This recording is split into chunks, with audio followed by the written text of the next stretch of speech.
Good afternoon, everyone. So for the rest of the course, we'll see a brief art history.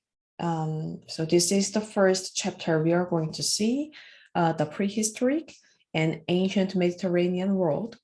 So let's see the beginning of the art history.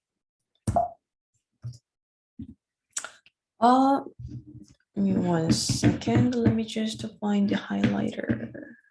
Yes, it's not. Highlighter.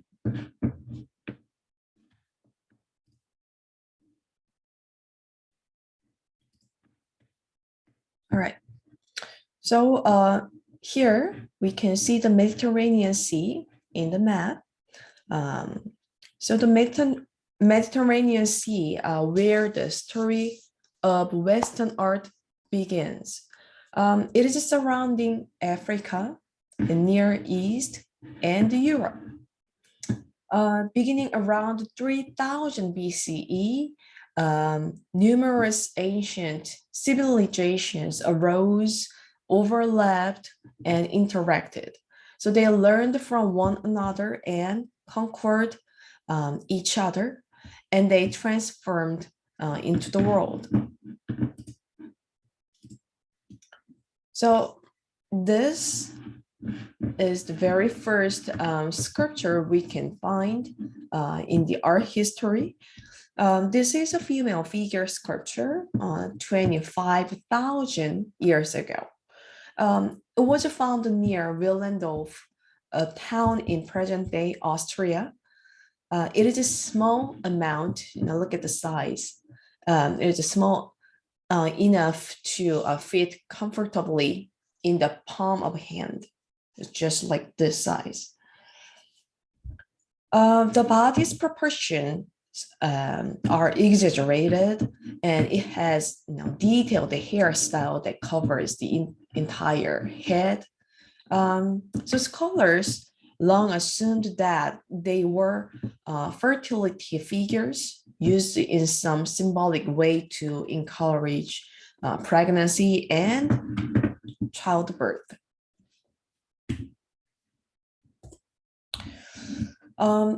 This is the very first painting we can find in art history. It is a daily life of the Neolithic period in the rock paintings of the Tassili-Neger region of Algeria in northern Africa. Today, Tassili-Neger is part of the Sahara, the world's largest desert. So we can assume at that time the desert had not yet emerged. The region as a vast grassland, home to animals, plants, and the people we see depicted here. So the figure depicts the essence of human and animal bodies in actively posed stylized silhouettes. Now, let's see the Mediterranean world. So today,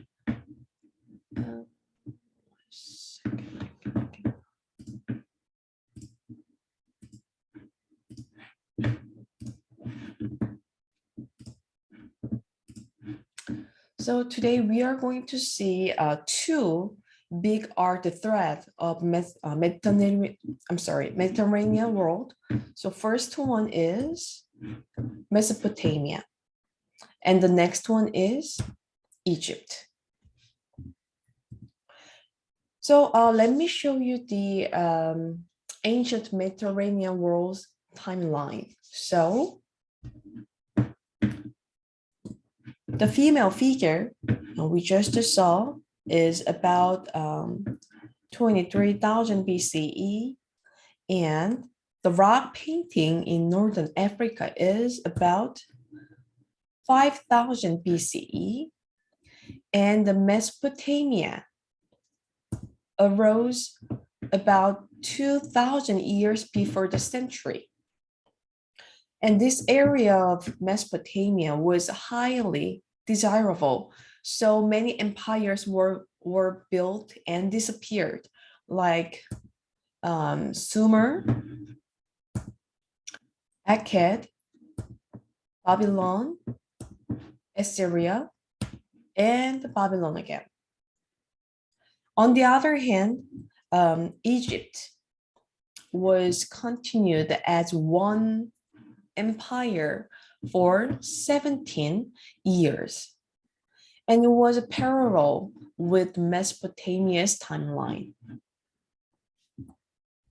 So now let's see the Mesopotamia first. The region known to the ancient world as Mesopotamia occupied a large area, roughly equivalent to the present-day nation of Iraq. The fertile soil watered by this Tigris River and the Euphrates River made the Mesopotamia highly desirable, but a lack of natural boundaries made it easy to invade and difficult to defend.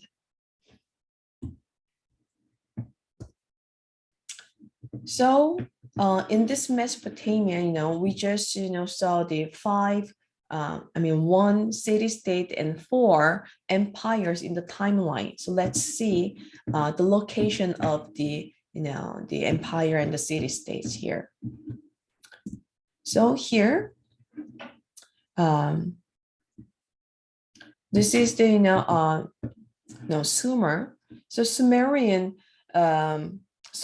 built in a city-state in Mesopotamia first, and the first empire was by Akkadian, was located here. And the second empire was by Babylonian. And the third empire was built by Assyrian. And the last empire of the Mesopotamia was built by Babylonian again.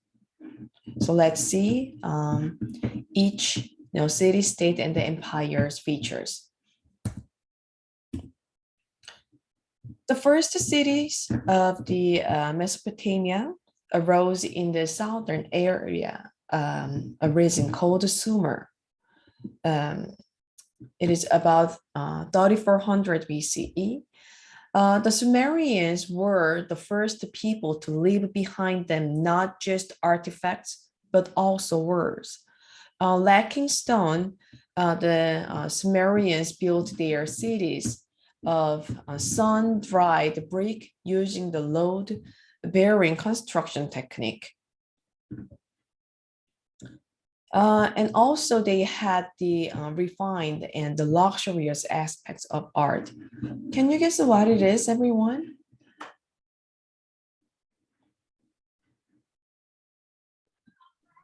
Is it a heart? Oh, yeah. The instrument? It's a heart. That's right. Yes, there we go. That's the correct answer. Yes, very good. Looks great, right? Yes, it's actually beautiful. Yeah, it's beautiful. All right, let's move on to the first empire in the Mesopotamia area. So by 2300 BCE, the Sumerian city-state we just saw had been conquered by their neighbors to the north, the Akkadians. Under ruler Sargon I, the Akkadians established the region's first empire. So Sargon I's grandson, Naram-Sin, commemorated his victory over the Lullaby people of eastern Mesopotamia with monumental stele of King Naram-Sin. So it pictures this one. It pictures the Akkadian king here on the top of the sculpture, dressed in godlike regalia and striding confidently over the defeated soldiers. And now let's see the second empire by Babylonian in the Mesopotamia. Amorites, who consolidated their rule over the region and established a capital at Babylon. The most important legacy of the Babylonian Empire is not artistic, but legal. A set of ethics and laws complied under the ruler Hammurabi, known as Hammurabi's Code. It is the only complete legal code to survive from the ancient world. And it has provided historians with valuable insight into the structure and concerns of Mesopotamian society. And the third empire by Assyrians. Assyrians had been gathering power and territory since before 1100 BCE, and their military strength increased significantly under Ashurnasirpal II. It was the largest empire the region had seen by the time. Ashurnasirpal's palace had gates fronted by monumental stone slab curved into enormous human-headed winged beast, a bull and a lion.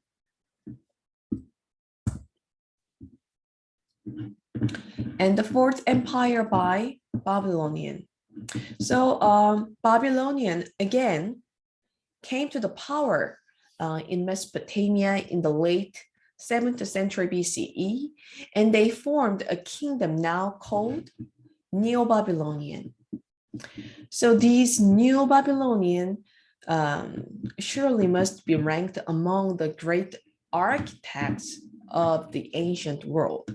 So they developed a true art here before the Romans did, and were masters of decorative design for architecture. Now, let's see Egypt here.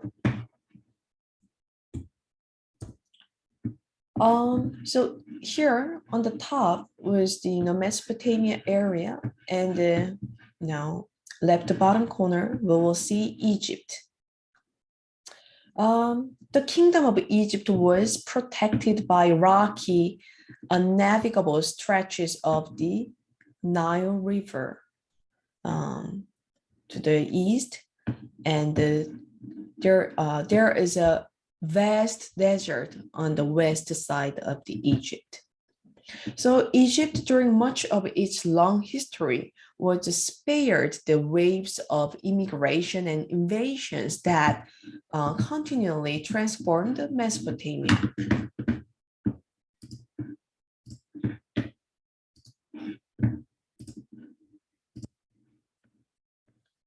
And the Greek philosopher Plato wrote that Egyptian art did not change for 10,000 years.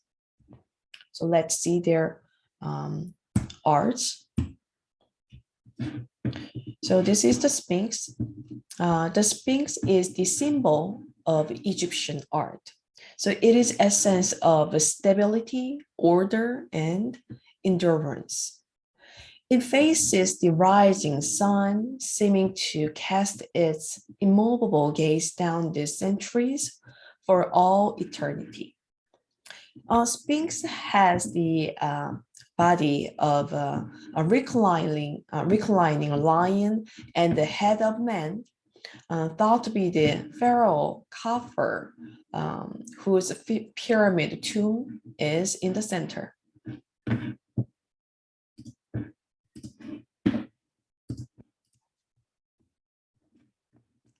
Looks familiar with us, right? This palette. So this is a Narmer's pose now, which is typical of Egyptian art. When depicting an important personage, the Egyptian artist strove to show each part of the body to the best advantage so that it could be read clearly by the viewer. Narmer's body is seen in profile, right? And his torso full front and his head in profile, but his eye front again. So this same pose recurs throughout most two-dimensional art in Egypt.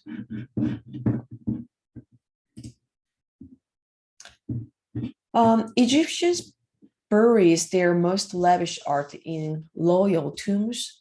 Rulers were sent into eternity outfitted with everything they would need to continue life in the sumptuous style they had known on earth, such as furniture, jewelry, chariots, and the artifacts of all kinds. So that's it for today. We are going to continue to see the rest of part of the prehistory and the ancient Mediterranean world in the next meeting. And we have a sketchbook project related to this chapter. We're gonna do a morphing drawing. Are you excited? This is going to be interesting. This is going to be really fun, you know, because you're going to use your creativity. You're going to make amazing art. I know it. So let's But see. keep in mind, drawing. Yeah. So let's see what the morphing is first. So morphing is a special effect in motion pictures and animations that changes or morphs one image or shape into another through a seamless transition. So it looks like, you know, very, contemporary art technique, right? But it's not. So like this Assyrian sculpture, many artists tried to this morphing artworks since the ancient time. So as you can see now, it has human head with the wing of the beast, a bull and a lion. And look at this example. So they have wild beast head, and the human's body and the bird feet. It's very interesting. It looks a little bit more aggressive morphing. The left beast has the bird wing, feet, and the bird's feather on its body. This is a Greek sculpture, the left one. It has the, it's the center. It has the half human and half horse. So now let's back to the 21st century. So there are lots of fun morphing images. So I will share it. So it's a morphing now, elephant and Wow. yeah, looks amazing. I know. Yeah, you can do it. It's a frog with the orange peel. Oh, this is neat. I like this. Yeah, very cool. Oh, I love this. Now it has a wing on a very odd location of a human being. It's very creative and feeling like, it looks like very emotional. Oh, it's a turtle. And look at the top of the turtle. It has an island. It looks. Oh, I love this. Looks very creative. Yeah, it's a human seizure. Ah, Beetle cello. Love that. All right. So you will need a sketchbook, pencil, eraser, any color medium you have for this project. So there are 5 categories I just provided. Figure, animal, object, nature, and machine. So please choose at least 2 categories and morph them. Yeah.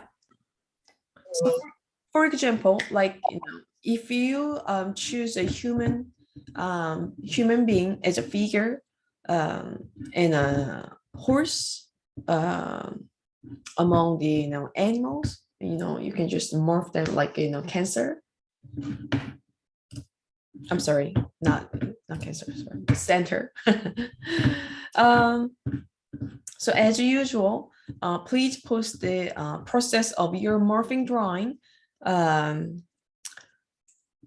with the short description, and please include the which category you use for your morphing drawing, and please reply to your peers by tomorrow.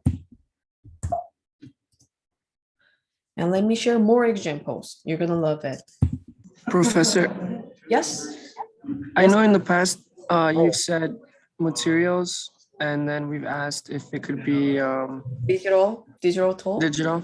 Yeah, it can, Absolutely. Yep. as always. Okay, thanks. You're welcome. So look at this. It's a high heel with the alligator texture. Amazing, right? Oh, it's a cat snake. Look at this. How creative. It's a scorpion machine. Very cool.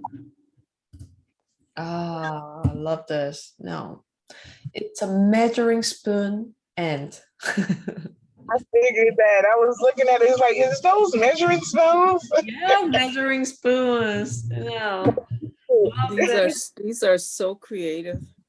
Yeah. Yep, it is. And it's a girl with the wolf. So that's it. So you can do it color or black and white, and you can do it like hand drawing or digital drawing. Either way will be fine. I can't wait to see your creative morphing drawing.